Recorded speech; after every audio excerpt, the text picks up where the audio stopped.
Hello friends, I Yogita Agrawal, Assistant Professor Physics from Podar International College, Jaipur. Today we will discuss about JK flip-flop. So friends, after getting problems in SR flip-flop, D flip-flop, which gives invalid state in the execution of the circuit.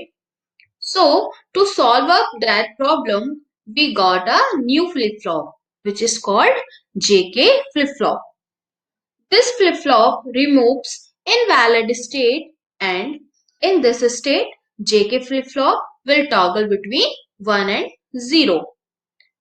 JK flip-flop has two data inputs J and K, and it is based on the age-triggered principle. Now, we will look upon this construction and working of this circuit.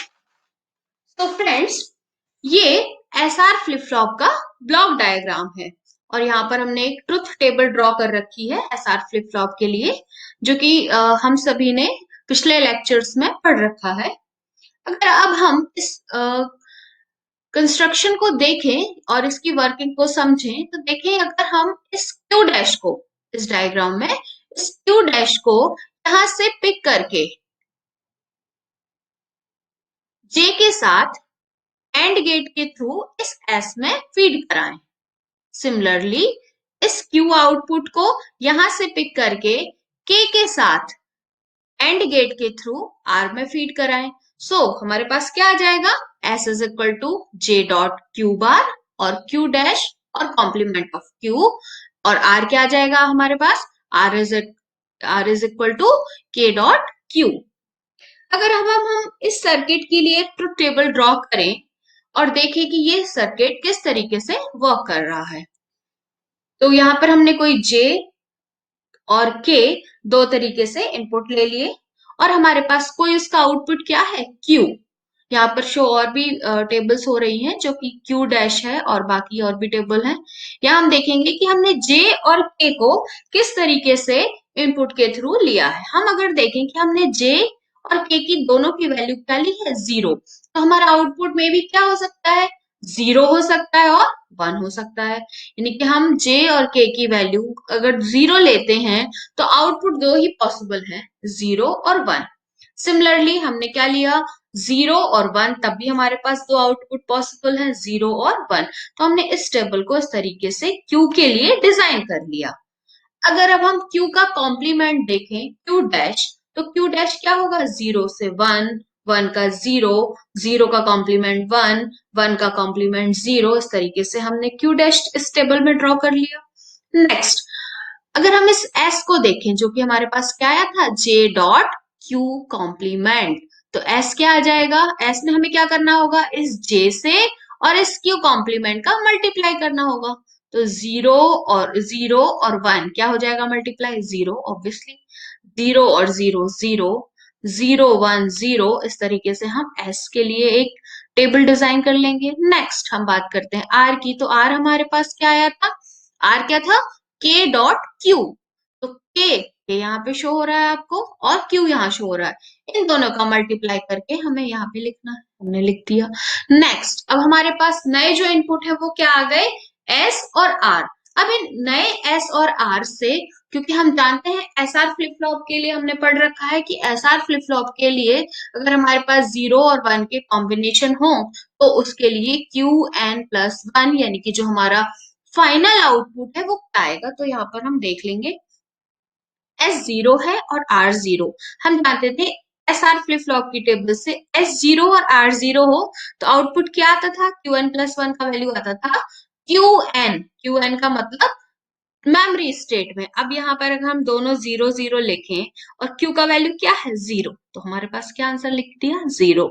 Next हमने एक और देखा कि 0 0 है तब भी answer क्या आया क्यू एन तो क्यू एन का आंसर क्या है 1 यानी कि जो पॉसिबल स्टेट है एक बार 0 आ गई एक बार 1 आ गई। नेक्स्ट हम देखें एस का वैल्यू 0 है और आर का वैल्यू 0 उस टाइम पर क्यू का वैल्यू क्या है 0 तो हमने यहाँ 0 पुट कर दिया। नेक्स्ट दिया हमारे पास एस का वैल्यू 0 एंड आर का वैल्यू 1 जब एस का वैल्यू 0 हो, एस आर फ्लिप फ्लॉप की टेबल में देखें, एस का वैल्यू 0 हो और आर का वैल्यू 1 हो, तो हमें आउटपुट क्या मिलता था उसका? 0। तो हमने यहाँ 0 पुट कर दिया, यानी कि हम इन नए एस और आर से क्यू एन प्लस 1 के लिए एक टेबल ड्रॉ कर लेंगे। तो लास्ट में हम देखें कि जब हमारे पास वैल्यू है एस का 1 और आर का 0, एस का 1 और आर का 0, तो हमने आउटपुट क्या लिखा है इसका? 1, यानी कि जब एस 1 हो और आर 1 हो, आर 0 हो, तो आउटपुट क्या आ जाएगा? 1। सिमिलरली एस 0 हो और ये 1 हो, तब भी इसका वैल्यू क्या आ गया? 0। 0। इस तरीके से J और K के लिए हमारे पास फाइनली आउटपुट क्या है? Q N plus 1। यानी कि हम इस टेबल से एक नई टेबल ड्रॉ कर सकते हैं, जो कि किसके लिए होगी? J के फ्लिप फ्लॉप के लिए as a truth table work करेगी। यानी कि वही सेम क्लॉक हमने जब 0 अप्लाई की तो J और K डोंट केयर कंडीशन में रहेंगे और वही हमें आउटपुट मिलेगा, यानी कि प्रीवियस आउटपुट। और अगर क्लॉक हमारी 1 है तो यहाँ हम देख सकते हैं 0 0 के लिए आउटपुट क्या आया है? 0 और 1, और 0 1 को हम क्या लिख सकते हैं? 0 1 को हम क्या लिख सकते हैं? यानी कि ये प्रीवियस स्टेट में है, यानी कि क्यू एन। सिमिलरली J का वैल्यू 0 हो और K का वैल्यू 1, तो यहाँ पे आउटपुट क्या मिल रहा है? ये दोनों आउटपुट आप देखेंगे तो क्या मिल रहा है? 0। तो हमने यहाँ पुट क्या कर दिया? 0। नेक्स्ट हम देखें, J का वैल्यू 1 है, K का वैल्यू 0 है। J का वैल्यू 1 है, K का वैल्यू 0 है। इन दोनों कंडीशन के लिए हमें आउटपुट क्या मिल रहा है? 1। तो हमने यहाँ पे क्या पुट कर दिया? 1। ये मेन स्टेट है। यहाँ तक तो हमारी जो टेबल है वो एसआर फ्लिप फ्लॉप की तरह ही है। मेनली जो हम इनवैलिड कंडीशन जो थी जो एसआर फ्लिप फ्लॉप में, उसको ओवरकम करने के लिए हमने जेके फ्लिप फ्लॉप को स्टडी किया।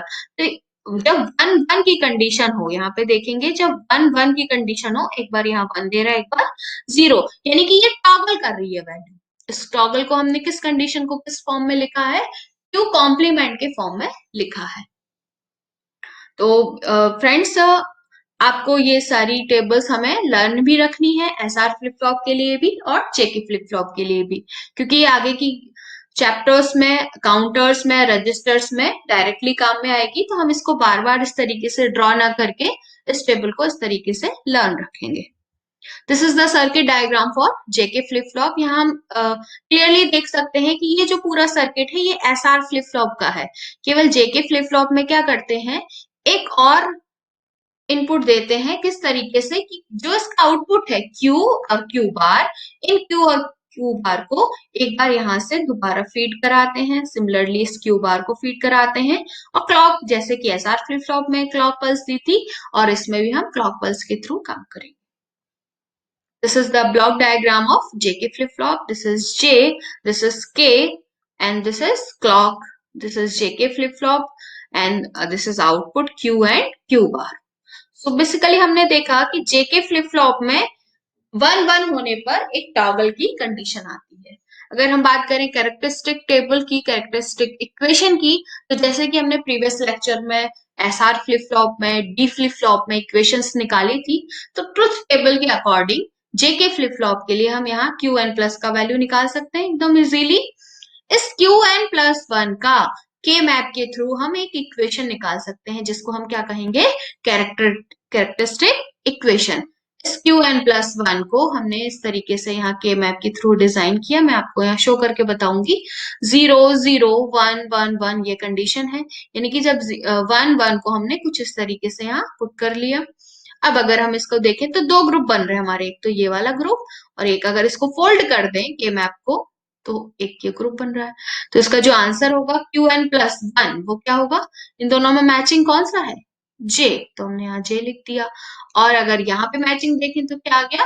क्यू एन कॉम्प्लीमेंट, तो हमने इसको क्यू एन कॉम्प्लीमेंट लिख दिया। सिमिलरली फॉर दिस, इसमें मैचिंग में आएगा जो है वो है कॉम्प्लीमेंट ऑफ के, तो के कॉम्प्लीमेंट लिख दिया। एंड सेकंड क्या आएगा? क्यू एन, तो क्यू एन को डिनोट कर दिया। इस तरीके से ये जो इक्वेशन है ये हमें लर्न रखनी है, कैरेक्टरिस्टिक इक्वेशन। आगे की क्लास में हम टी फ्लिप फ्लॉप पढ़ेंगे और देखेंगे कि टॉगल कंडीशन क्या है। उसके आगे जेके फ्लिप फ्लॉप के मास्टर सिलेक्ट कंडीशन आएगी एक, कि कैसे रेस अराउंड कंडीशन होती है, उसको हम स्टडी करेंगे। आज की क्लास के लिए इतना ही। Thank you for watching.